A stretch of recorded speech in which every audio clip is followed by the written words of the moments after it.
Hello dear students, welcome back to organise knowledge channel. और बच्चों, आज की जो वीडियो है उसमें हम जो सिलेबस है आपका हिंदी का, ठीक है, उसको हम देखेंगे। और जैसा कि आपको पता है अब आपका एक एग्ज़ाम रहता है, आपका मेन हिंदी का एग्ज़ाम रह गया है और संस्कृत का एग्ज़ाम भी आपका हो चुका है और उसके आंसर की जो है ऑलरेडी अपलोड की जा चुकी है, जो आप चैनल पर विजिट कर देख सकते हो और देख सकते हो कि आपके कितने जो क्वेश्चन है वो ठीक रहे और कितने गलत हुए, ठीक है। और अपना स्कोर जो है वो कमेंट बॉक्स में कमेंट ज़रूर कीजिएगा।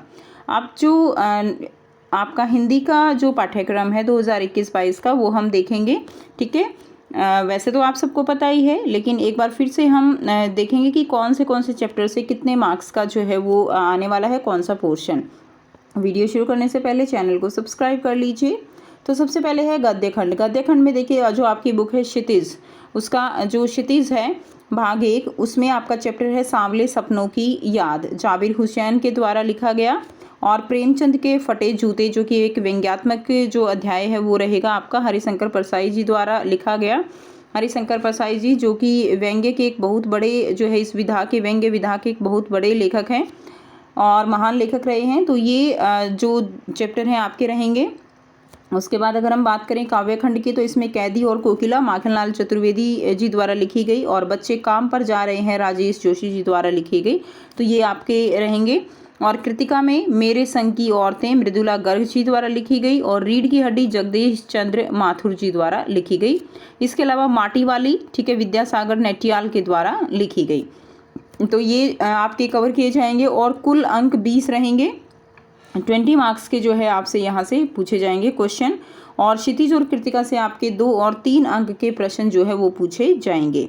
उसके अलावा अगर हम बात करें व्याकरण एवं रचनात्मक लेखन की, तो संकेत बिंदुओं के आधार पर समय सामयिक एवं व्यवहारिक जीवन से जुड़े हुए विषयों पर लगभग 150 शब्दों में आपसे अनुच्छेद लेखन जो है वो पूछा जाएगा, जो कि 5 नंबर का रहेगा। उसके अलावा औपचारिक एवं अनौपचारिक पत्र लेखन रहेगा लगभग 120 शब्दों में, ठीक है, 5 अंक का रहेगा। औपचारिक यानी जिसमें फॉर्मेलिटी होती है, जैसे किसी ऑफिस के लिए पत्र लिखा जाता है, स्कूल के लिए लिखा जाता है, नगर निगम को लिखा जाता है। और अनौपचारिक पत्र होते हैं जिनमें जो किसी संबंधी को लिखे जाते हैं, जैसे दोस्त को पत्र लिख रहे हो, नाना नानी को लिख रहे हो, चाचा को लिख रहे हो, तो वो अनौपचारिक पत्र होते हैं जिनमें अपनी भावनाएं व्यक्त की जाती हैं, तो वो 5 अंक का रहेगा। उसके बाद है संवाद लेखन, जो लगभग 40 शब्दों में आपको लिखना है और ये भी आपका जो है 5 मार्क्स का रहेगा। उसके अलावा बच्चों लघु के कथा लेखन, जो कि लगभग 120 शब्दों में आपको बतानी है, ठीक है, लघु कथा लेखन आपको लिखना आएगा और ये भी आपका 5 नंबर का रहने वाला है। तो इस तरह से टोटल आपका कितना हो गया, 40 मार्क्स का पेपर हो गया। 20 मार्क्स के आपके क्वेश्चन आंसर आने वाले हैं। 5 नंबर का आपका अनुच्छेद लेखन हो गया, 5 नंबर आपके जो है पत्र हो गया, 5 नंबर का संवाद लेखन और 5 नंबर का आपका रहेगा लघु कथा लेखन।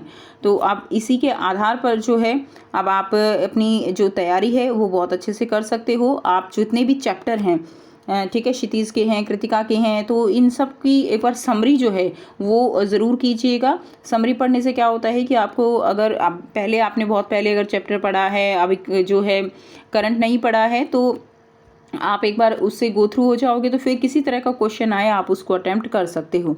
इसीलिए हर एक चैप्टर की आपको समरी पता होनी चाहिए, ठीक है। अनुच्छेद लेखन की आप जो इम्पोर्टेंट अनुच्छेद लेखन है, जो अभी आपकी वर्कशीट्स आ रही थी, प्रैक्टिस वर्कशीट थी, असेसमेंट वर्कशीट थी, उनको आप ज़रूर देखिएगा, उससे भी आपको काफ़ी हेल्प मिलेगी। औपचारिक अनौपचारिक पत्र जो है उसका फॉर्मेट ज़रूरी है, आप पत्र का फॉर्मेट ज़रूर देखिएगा, ठीक है। संवाद लेखन भी आप इजी आएगा, तो ये तो आप इजीली कर सकते हो। लघु कथा लेखन जो है ये भी बहुत इजी है, तो आप इसको भी इजीली कर सकते हो, ठीक है। तो पत्र का फॉर्मेट आपको देखना है, ठीक है। तो ये थी आपकी जो है सिलेबस की इंफॉर्मेशन और कंप्लीट सिलेबस था ये। और अगर आपको लगता है कि वीडियो आपके लिए बेनिफिशियल है तो वीडियो को ज़रूर से लाइक कर दीजिए, शेयर कर दीजिए और चैनल को सब्सक्राइब कर लीजिए। So thanks for watching, have a nice day.